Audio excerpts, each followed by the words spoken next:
All right. Thank you, everybody, for showing up. I've got, oh my goodness, well, 28 people, 28 persons, but half of those, 10 of them are note takers. So anyways, thanks for joining again. It's now August. Been a busy month. For me, I'm going to add in chat a little brief agenda. Chat. Okay. Notes. All right, let's see. I'm going to copy this. The last time I put this in chat, the links didn't work, but everything else does. Okay. If you are new, put your name, and if you want to be on my distribution list, add your email to the chat. And this recording will be posted on our Reality Hub nature-based solutions site, and it goes into YouTube. Some people express concern. It's not a public YouTube channel. It's my own YouTube channel. It's free, by the way, to everybody who has Google. And I can take the recording, upload it to YouTube on an unlisted channel. And then it's only shared by individuals who have the link. So it's not a public thing. It's not like our Farm Voices project, which is public and available to everybody. This is unlisted. All right. My agenda, basically, I wanted to start with Nick. He's going to give us a little update on the Farm Bill and what's been happening there on the legislative side. And then I'll move into covering a little bit about the big ugly bill. And I have sent everyone, by the way, I sent an attachment and included a lot of links, which we'll refer to in the meeting. I have some hands up before Nick. So Catherine, you wanted to say something?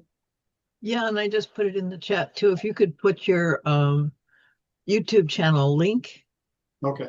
that would be great. All right, no problem. It's in did you get my email? Because it's in there too. Hello, my name is Don Vaselli. I wish to welcome you to our podcast. What's that? Someone got it. Well, something's recording. Thank you, Nick. I appreciate that. That's great. I will add the channel in, and I'm gonna turn it over to Nick. If you're there, Nick, I'll watch for new people. Okay. Yeah, so it is that time of the year again, where Congress has gotten the bulk of their initial priorities off their plate and are turning their attention over towards a farm bill. Now, this time it's what's being dubbed a skinny farm bill. And that's because they were able to pass a pretty sizable, significant amount of the general commodities support or subsidies for cash crops in the reconciliation. The way they went about this, which Don will talk about, I'm sure, in a little bit, was by overreaching and gutting SNAP more so than anybody predicted, and using that extra amount that they took out of SNAP in order to prevent the subsidies and commodity programs from expiring when the rest of the Farm Bill programs will expire on September 30th. So, Glenn Thompson, who is the House chair of the chairman of the House Agriculture Committee, he seems pretty devout that he's going to get his skinny farm bill done by the end of the year.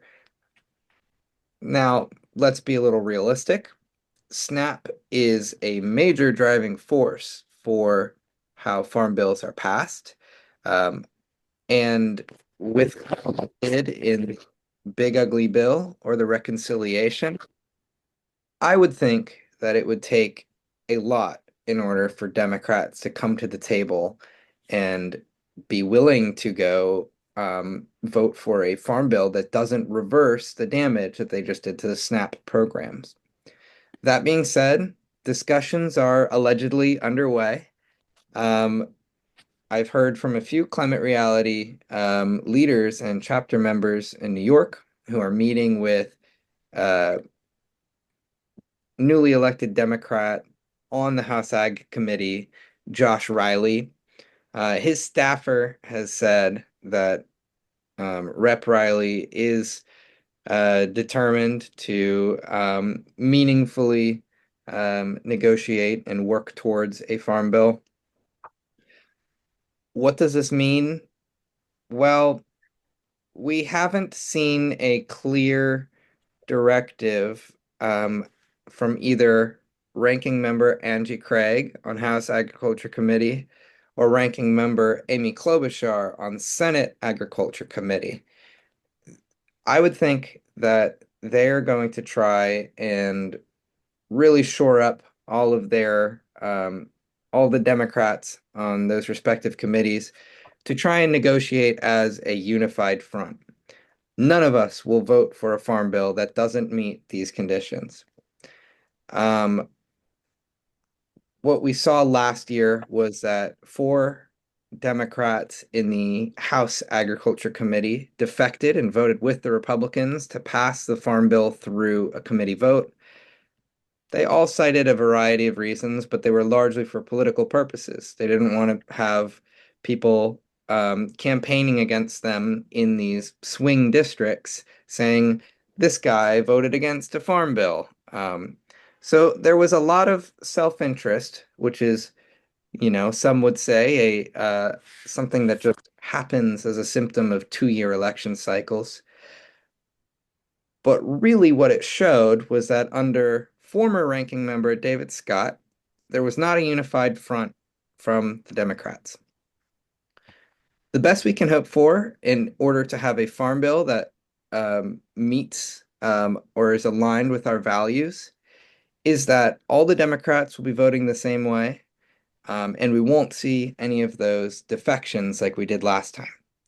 Whenever somebody breaks rank and file and goes and votes for something that nobody else on their party votes for, they're either in a very unique position and represent something beyond just the expected values and priorities, or more likely, it means that they're acting out of self-interest for political purposes. Nonetheless, there are a few ways in which conservation is on the table. One of those being the CRP, Conservation Reserve Program.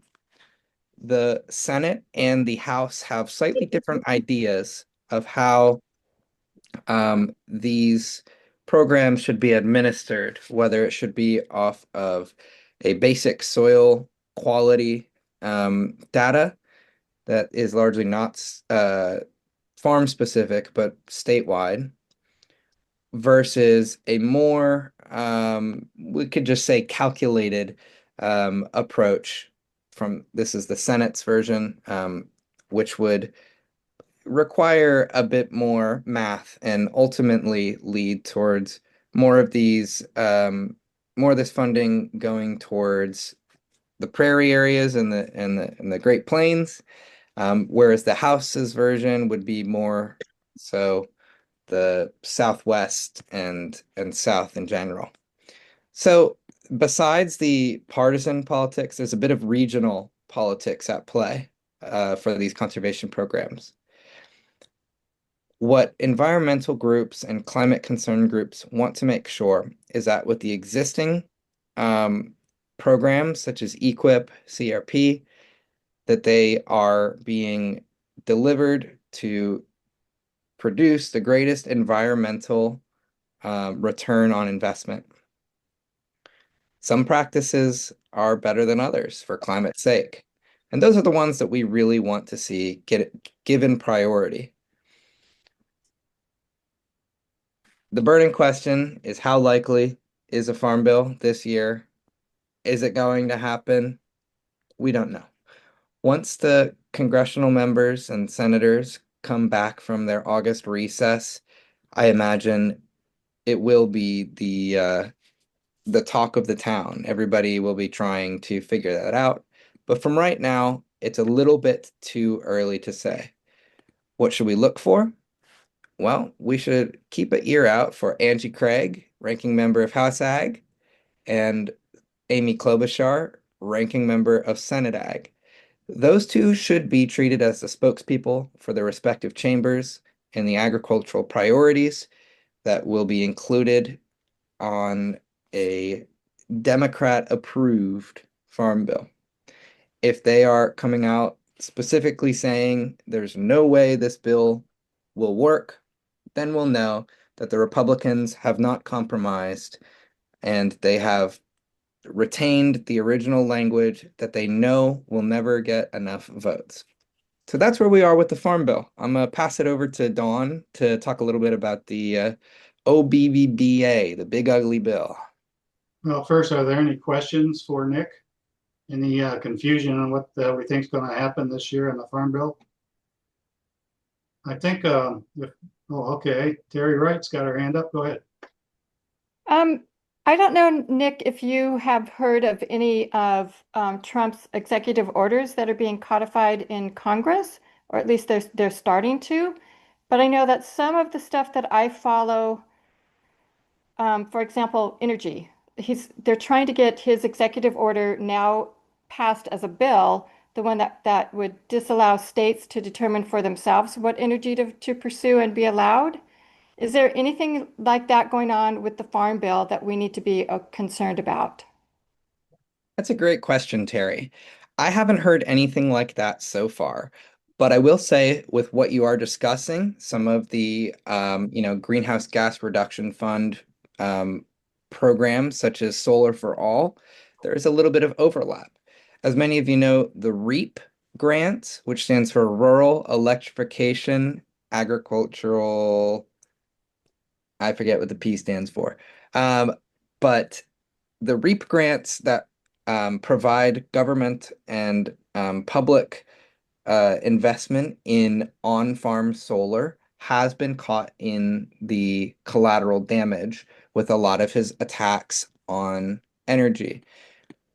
Those are a important piece of conservation and decarbonizing our agricultural sector, both because it's clean energy production and also because it provides supplemental revenue for these farmers who will then have more money to then be able and stomach some of the costs associated with those transition periods. So the REAP grants would be something that I would keep an eye on. But besides that, I haven't seen any sort of bills thus far that would codify anything like what you're describing in the agriculture sector. Klaus, you got your hand up? Yeah, are you aware of the Strengthening Local Food Security Act? I just became aware of that thing yesterday. Hold off, John. Hold off, Klaus. I'm going to add you. You're on the agenda at number 3. We'll talk Oh, about okay. that shortly. Sorry. I didn't Yeah, know. I looked at that bill too, but thanks for bringing that one up. All right. I don't know if there's some things on, if you have to codify a bill versus the big ugly bill, they'll need 60 senators to pass it. It's not going to be like 50-50 majority. So any new bill that comes up is going to be a battle for or against. That's one thing. The other thing that I was talking to Nick a little earlier today before the meeting is, if I understand it right, the House bill for the Farm Bill was passed last year and the Senate version was not. Is that still correct, Nick? So they're still discussing the Senate? Passed from committee, not a floor vote. So the House version passed through the Agricultural Committee with those 4 defections. And these are important names to remember. These are the Democrats that we want to see getting shored up and part of that unified front. That's Don Davis from Georgia, or North Carolina, Sanford Bishop from Georgia, Eric Sorensen from Illinois, and Yadira Caraveo, who is no longer has her seat. So Davis, Bishop, and Sorensen are 3 offices that we're going to really want to make sure we're communicating with and just getting a good lay of the land of how they're feeling. All right, so that's who we would focus on a campaign or calls. Sorensen's in our Illinois, and I think I know why he voted for it, but So the goal would be to convince them either not to vote for whatever the Republican version is, or compromise on something that we approve of. Exactly. You want to see him issue a real red line. At the last year's markup, he was saying all the right things, but then it came down to vote, and he said, well, the farmers in my district want a farm bill, so even if it's a bad one, I'm going to keep it moving so that we can keep negotiating when it gets to the House floor. It was kind of a willy-nilly move. If we're being honest, he was mostly worried about the potential of losing his seat. However, he ended up winning with a pretty good margin. So maybe he'll be a little bit more confident. Maybe not. I just want to know where we're going to focus. Now, this is all going to happen in September. When they get back, we'll find out if they're even going to discuss the farm bill or not. Is that correct? That's correct. Yeah. Okay. It'll all start beginning in September. I also see David has a question in the chat. He said, is the All right. extension of the 2018 Farm Bill into a seventh year an unprecedented thing? Yes, it's very unprecedented. These are really unusual times for Farm Bill. And even the amount of extensions as of 2023 and 2024 is not generally what you'd expect. All right, let's move on. I'm going to talk about the big ugly bill, but to do that, I'm going to I want to bring up the email I sent to everyone. Share. Okay, let's see if this works. Okay. Share this one. Okay, I gotta kill out some stuff here. Kill this one. Bring this one. Everybody see this? Is Yeah. it being shared? Everybody see it? I sent this as an attachment. I had a lot of free time in July, so I added and went through. I get these emails. TCS is, oh gosh, it's the Taxpayers for Common Sense. I get a lot of stuff from them. They go into a lot of detail on a lot of subjects, and they covered briefly the big ugly bill. So if you were to go through this, you'll find out that they're saying they're adding, this bill is going to add 4.5 trillion to the deficit. It varies a little bit, but let's say 4 trillion. And so that's one thing that's going to happen. And if you go in and talk to or click on these links, you'll get the details. I'm not going to spend time on those now, but they go into a lot of details that are worth at least bringing yourself up to date. Another reference is one we follow very closely, Regenerative America, part of the KISS organization. This Holland and Knight, which I'll talk about a little bit later, that goes into even more detail. But the important thing on this portion of it is these particular descriptions of where we want to perhaps focus our attention. At least Kiss the Ground is going to focus on that.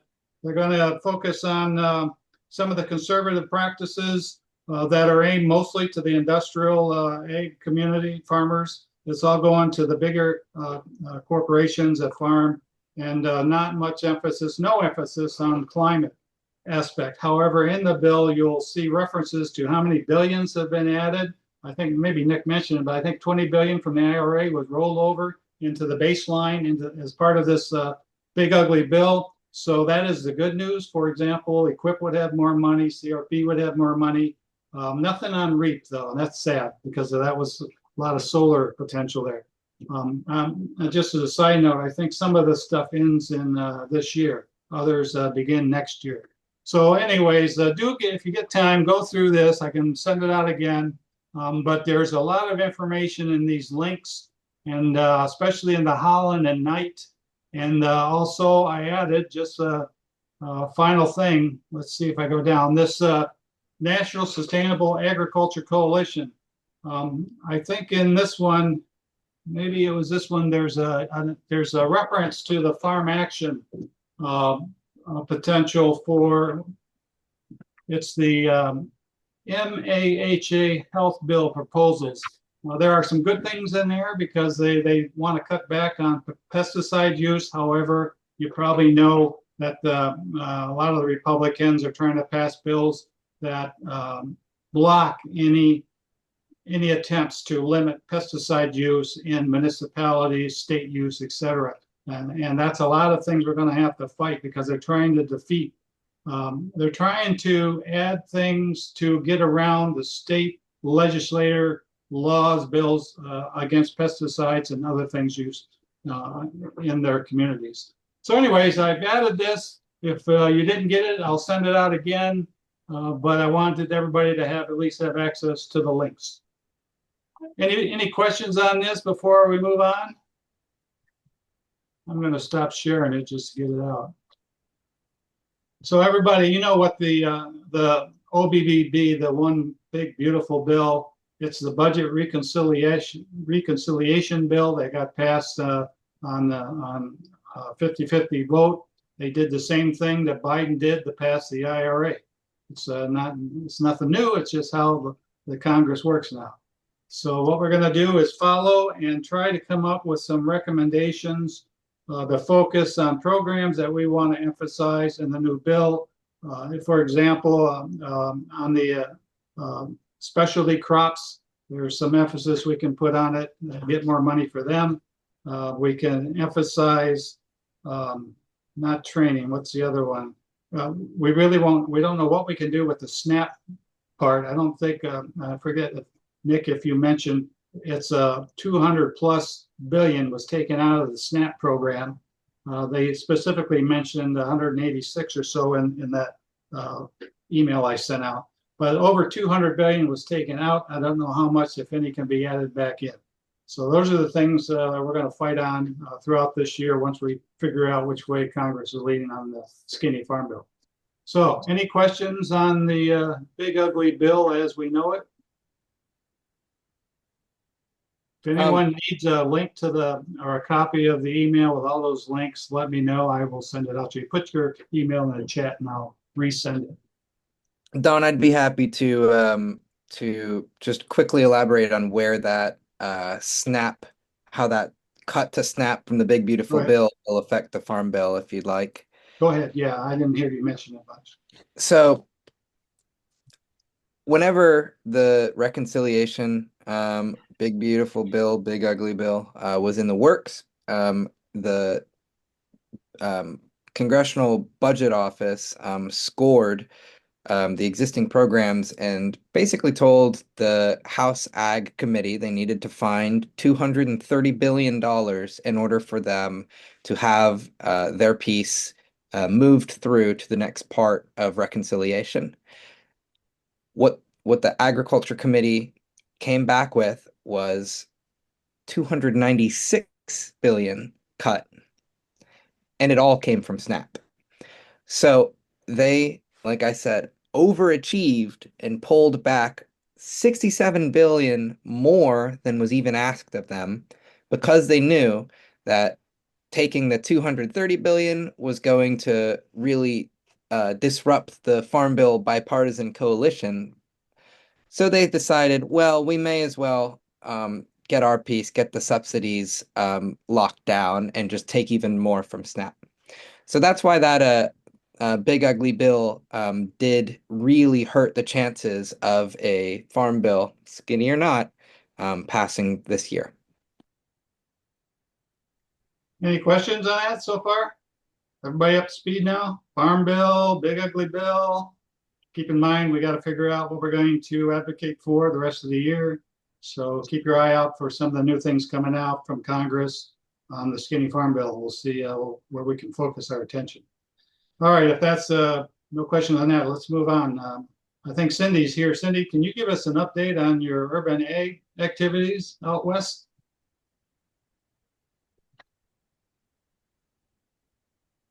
You got on mute.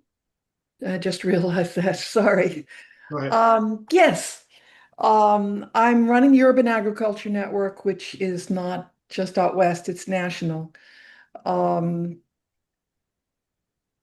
As part of that effort, I have begun focusing primarily on, I personally have begun focusing primarily on urban agriculture in the USDA. In the 2018 Farm Bill, they created the Office of Urban Agriculture, and it looked like a great step forward. but it never got a lot of funding, and it and all of its associated bureaucracy are kind of hanging by a thread at this point. So since it's the Urban Agriculture Network, I'm concerned about that. Oh,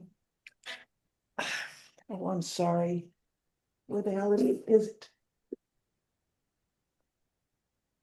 I can, well, maybe you can't hear that. Maybe if I No, ignore we it. hear you fine.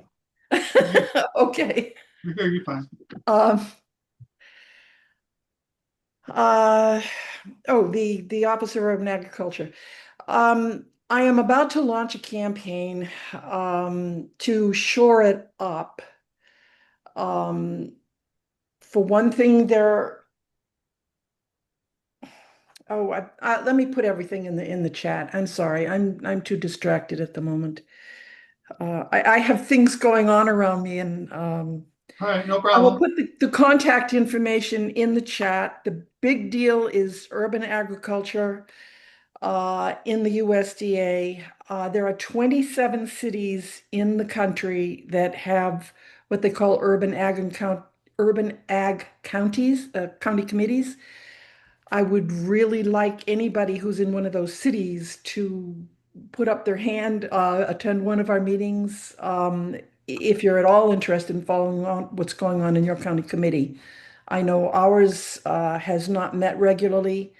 It's a committee consisting of local producers who interact with the USDA, and um, in our area, that's only 3 people, are each representing a geographic area of this greater Los Angeles area. And one of those, her term was up, and they couldn't find anybody to run in to replace her. It's an elected position. So we could be down to a committee of 2 people. There's supposed to be a county service agency that is supporting the farmers and this committee. And they they are totally unstaffed now. They're supposed to have an office, and after a year of supposedly negotiating, the lease was never signed. It hasn't been canceled because it was never signed, but we seem to have made no progress. They had hired staff, and the staff have left. So it's like I'm watching this whole, what I thought was a burgeoning infrastructure crumble. And I think the same thing is happening around the country to all of them. So I'm trying to find ways of shoring that up. If you're interested in this, talk to me, and I will stop jabbering here and pull myself together, figure out why my phone keeps ringing and what is falling apart around me. Cindy, can you hear me? Yes. Okay, I just had a question. I was aware of those 26 or odd groups. I wasn't, I didn't, I was worried that they were going to be cut. So they're still operating. Yes, well, to the extent that they've ever operated, they announce committees, and then the committees may or may not show up anytime soon. Then the committee shows up, and the planning seems to take forever. And then the implementation falls apart. If you look at the list of where the service agencies are supposed to be, the service agencies come after the committees, but the service agencies kind of support the work of the committees. They're related to each other. It's just that they're run by different agencies. So the FSA starts the committee up, and then the NRCS, I think it is, runs the service centers. But the service centers don't necessarily follow immediately. They're run by different people. They have different budgets. Their budgets seem to be okay, but there's a federal committee that's supposed to advise this entire process of appointed people from all over the country. They're down 1 person, and there's been since last November or December, and there's been no move to replace that person. They have not met at all this year, and by law, there's a minimum number of meetings they're supposed to have every year, and they're way behind. The year is running out with no meetings. The Office of Urban Agriculture Director left in May and has not been replaced.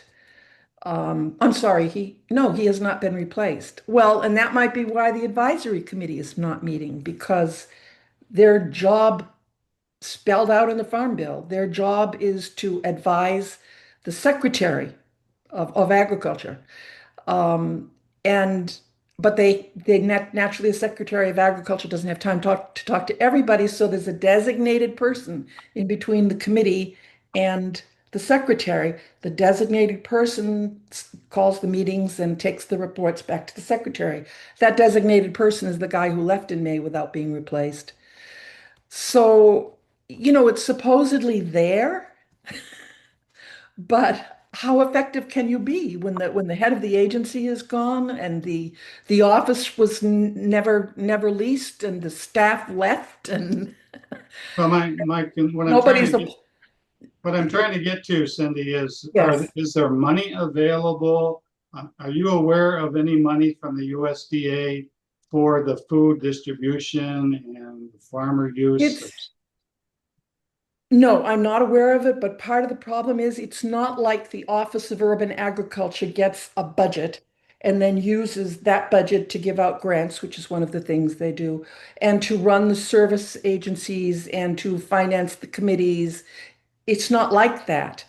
The Office of Urban Agriculture is associated with these service centers, but the service centers are run by the FSA and they include staff from the NRCS. I'm sorry, the committees are run by the FSA. The NRCS runs the service centers and they're staffed by the FSA and the NRCS. And all of Okay. those people have their own budgets. That's what I'm saying.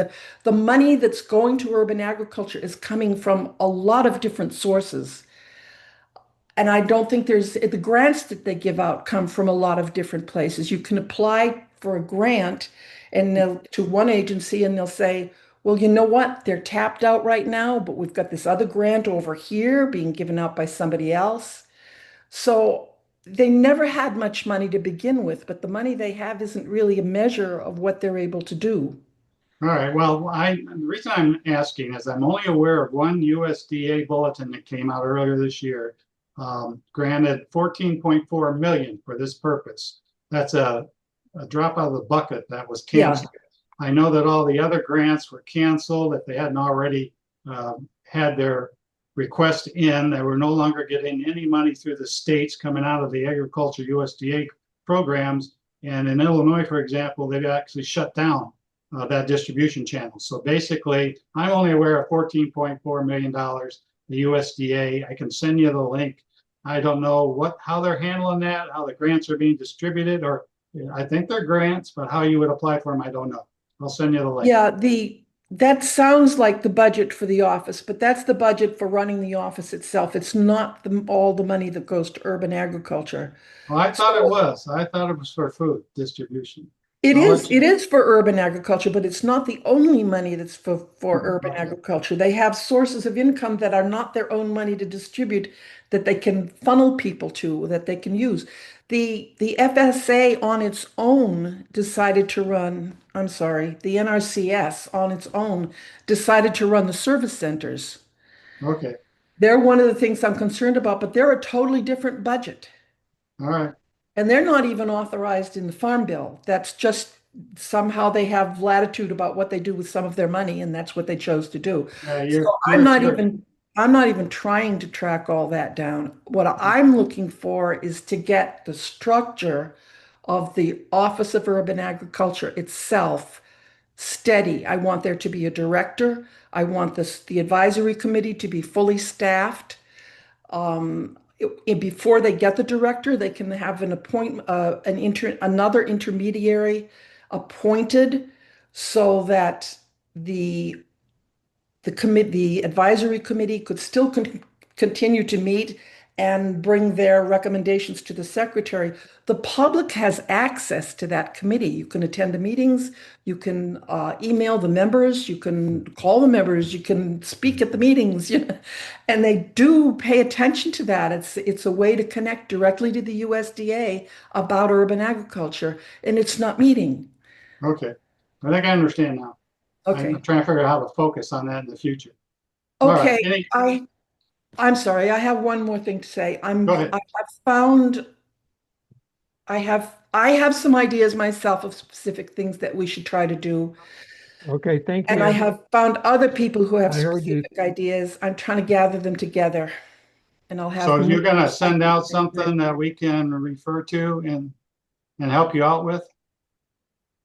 Yes, eventually. Honestly, I keep saying this and I don't think people are getting it. What I want is help deciding what those actions should be. I'm one Okay. stupid person. I don't know that much. I'm desperately looking for people who are interested and involved. And I finally got a list of people who've written journal articles or whatever. I'm just going to call them all. I'm not finding people in climate reality who are jumping on this, so I'm looking for experts somewhere else. All right. But If that's anyone what I out really need. here can help Cindy, please send an email and get in touch with her. Yeah, thanks, everybody. I do get your emails on the meetings. I haven't attended the last two, but I know that I do get them, so on your list. Okay, thanks. All right, any questions for Cindy, Urban Ag, before we move on to Klaus, because he's got some information that might help if we can get it passed. No question? Klaus, why don't you tell the attendees what you sent me about a new bill? Yeah, I came across this bill here. Let me just put it into the message here again. Here's the bill number, and I have a short synopsis to explain it. So let me just do that and then explain what I found. So the challenge when you look at this from the bottom up, like live in Bend, Oregon, high desert, what you see across the board are cuts not just to SNAP, and it's actually a little confusing when we just talk about SNAP, because we should really talk about nutritional assistance programs. I mean, there have been cuts in Meals on Wheels, in food bank support, school meal support, soup kitchens, across the board. And it deeply impacts particularly farmers who over the last few years have gotten into contractual relationships, for example, with food banks. And all of a sudden, the food banks don't have any more money. And the Meals on Wheels don't have any more money. Here in Bend, for example, our local school used to provide meals for everyone. They had enough funding for that. So now they will have to go back to where some kids just have to be income qualified, before they can get a meal for free. And so that is going to hit communities really hard starting October, November, when there's just no money available. So then a lot of programs that are attached to this Title II conservation bill part in general, Nick, and you know more about it than I do, still have language in them about climate change and climate smart and those titles that fall broadly under climate and DEI, and they're just dead on arrival. So there has to be something to offset that and to work around this. And so this bill strikes me as language neutral. It talks about local food supply chains, food distributed non-competitively, by regionally sourced foods, supports infrastructure, aggregation, technical assistance. It's a very technical, neutral language that it has. So it should have a pretty good chance of going below the radar, and it should resonate within communities particularly, and with farmers, but I mean smaller, medium-sized farmers who are dependent on a local supply chain.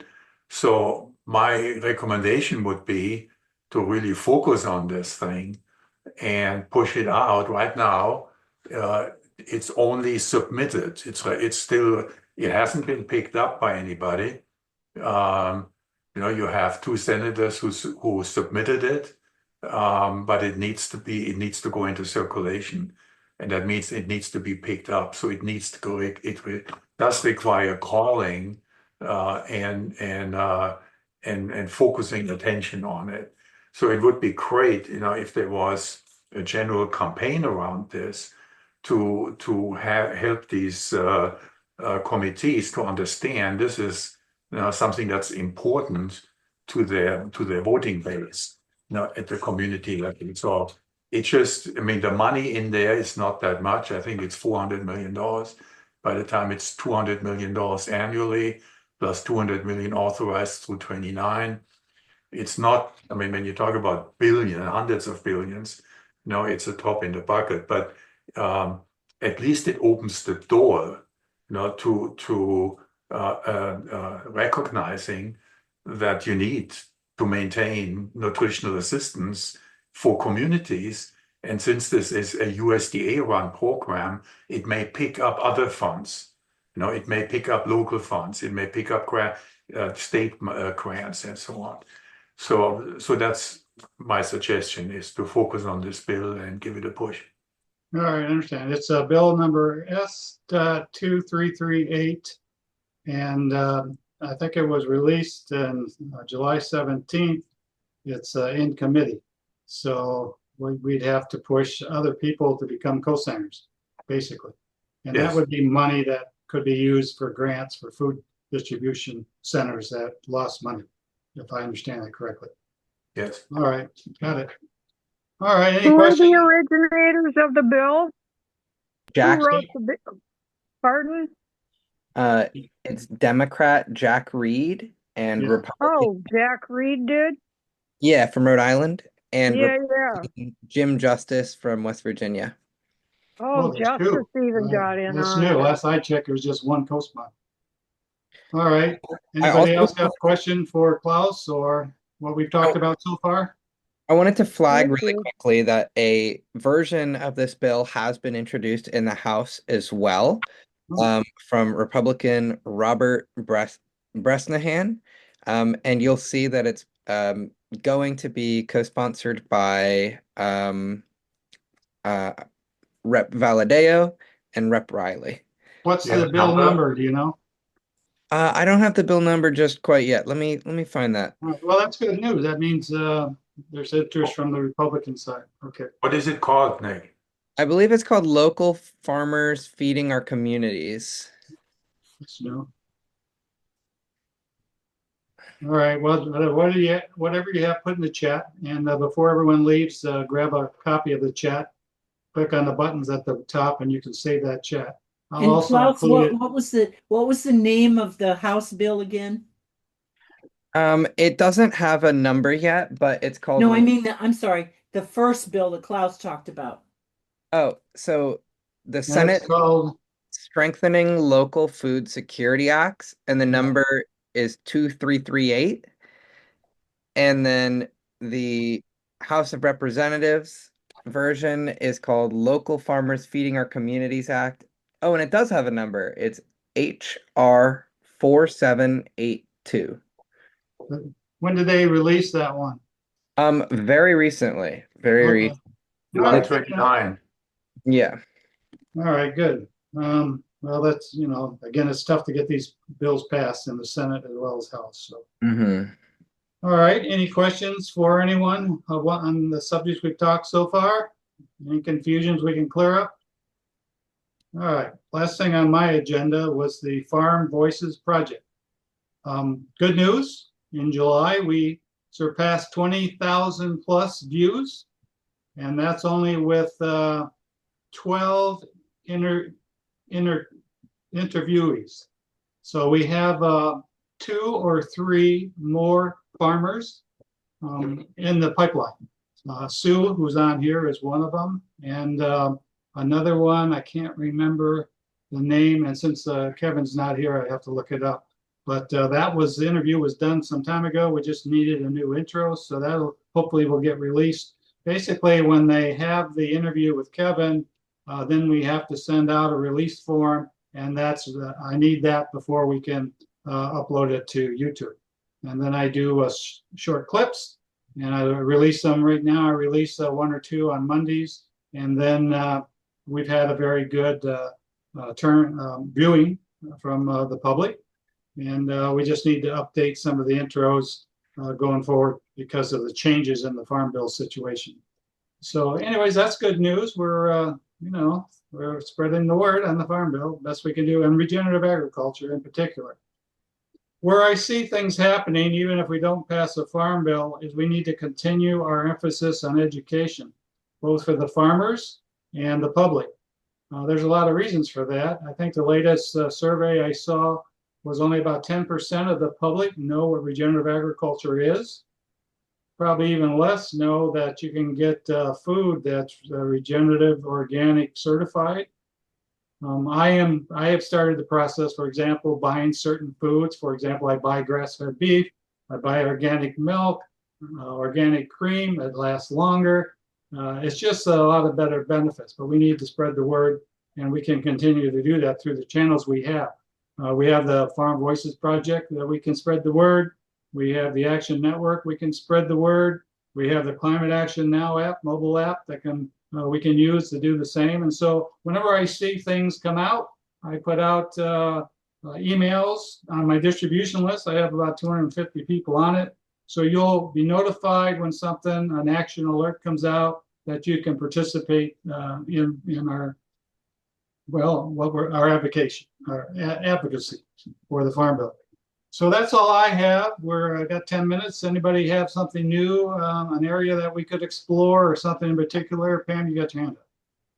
Yeah, I wanted to ask people on the call if anybody had tried, and if you think it's worth trying, working with the Farm Bureau in your state on regenerative agriculture, and I would say secondarily agrovoltaics, solar on farms.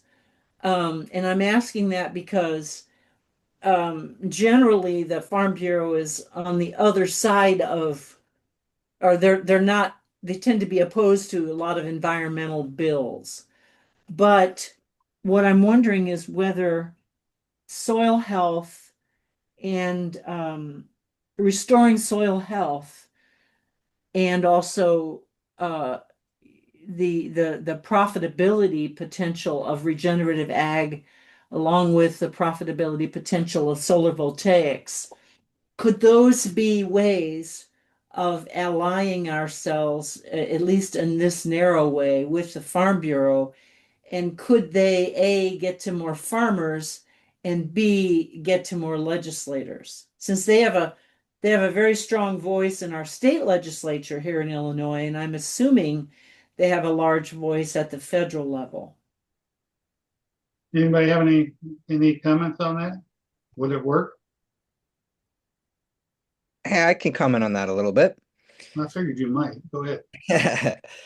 Yeah, farm bureaus, local farm bureaus are great people to talk to and both get some intel from, see if our priorities are currently aligned, see how big conservation is to them. And also they are, like you said, much more powerful messengers to elected officials. So some of you who may have attended some of the federal defense calls that we hosted prior to the passage of the Big Beautiful Bill may remember that one of our exercises was in power mapping, where we basically wrote out a bit of a Venn diagram or a bubble chart to try and answer the question of who holds the keys, who are the stakeholders who may have aligned interests with us, and who do these elected officials listen to? And people that fit both of those requirements are perfect allies, people that we're going to want to coordinate with. So I think that's a great suggestion.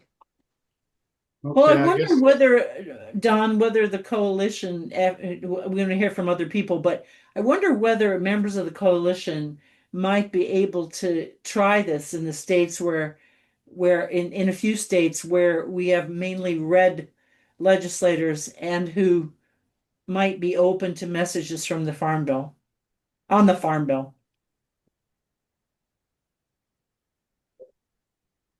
No comments? I'm not sure.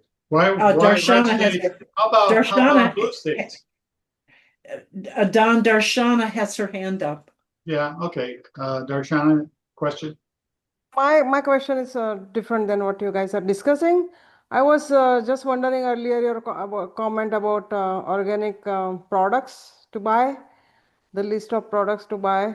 Remember you just said about milk and certain things. So do you have some some kind of list somewhere, or you can maybe that is the topic of discussion in YouTube. Yeah, I do. Actually, we do have a slide that shows some manufacturers, producers, and types of products. I'll have to dig it out. Yes, please. If you have any knowledge, please send me. Let me make a note of that. Thank you. Hey, I will tell you, if you buy organic cream, it lasts forever. It doesn't what do you call it, churn or get clumped after a week and a half. I'm telling you, it lasts until you drink the last drop. It's just wonderful. That's All right, Darshana, list of regenerative organic products. Okay, got it. I think oh, I lost Terry. Jackie, I guess you have your hand up. No, I'm still here. You have your hand up. You may have lost me, Don, but I'm still here. I can see you. I just All right. wanted to go back to what Pam was saying and just encourage people to maybe contact your commerce departments, your state commerce departments. And the reason I say that is because right now, at least in Washington, they're redoing their comprehensive climate action plan, and their section on agriculture is just really laughable. They don't have anything hardly at all about regenerative agriculture. They call it rejuvenate soil, and one of the things they list is knowing when to apply fertilizer. So you might want to check your commerce departments as well. All right. Well, that's not that, we do have a list. It's a whole slide with about 10 or more companies that provide organic certified products. But, all right. Who else? Jackie, you got your hand up. Hi, I just wanted to say that one of the previous meetings on here, there was somebody who was into solar voltaics or agrivoltaics, and he gave me some information, and I took it to our town climate. We have a sustainability coordinator now. It's a new position in our town. We have a town in Massachusetts. They have a town governance kind of, so everything is that has to be approved goes through a town council. And so she's a new sustainability person who's been working with our town to get advanced solar projects, mostly rooftop solar. But I sent her a whole bunch of that information that this other person gave me from our group about this agrivoltaics using the solar ground mounted panels on farmland, which was supposed to enhance the crop, what you can grow around the solar voltaics. And so that there had been a lot of successes with that. And I found several articles about success stories with using the agrivoltaics on farmland. So I sent this to Stephanie, and she's talked to our town council now about using the ground mounted solar panels. And they have a new project that they are working on. So she's trying to convince them that instead of just doing rooftop, that we should start using ground mounted solar voltaics. Okay. Yeah, no, that's great. We have our own committee here in Chicago. Jeff Green is on that committee, and he was on this group a while back, but he has a lot of information. We are tracking that for our Illinois farmers. It's very popular. The REAP program was mostly used for solar on barns and structures, roof mount, and a lot of that money is gone, or they had to use it up by the end of this year. So there's no more money coming down for that. But the business case for just solar agrivoltaics is positive, and farmers should continue to try to do it, even if they don't get money from the government.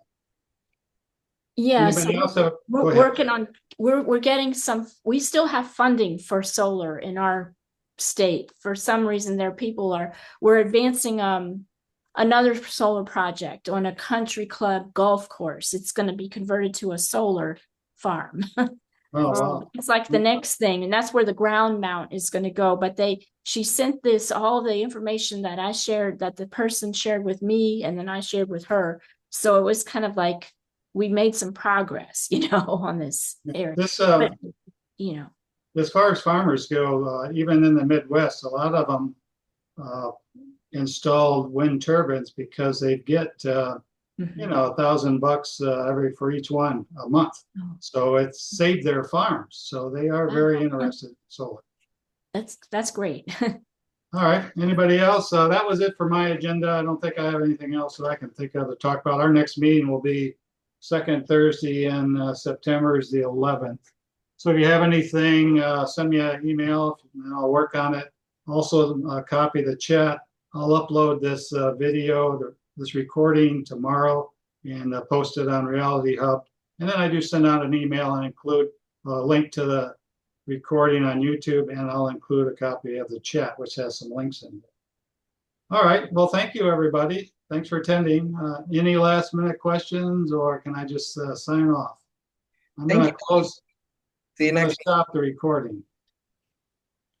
Good job, Don. Thank you. Let me get Thank you, Don, for all you do.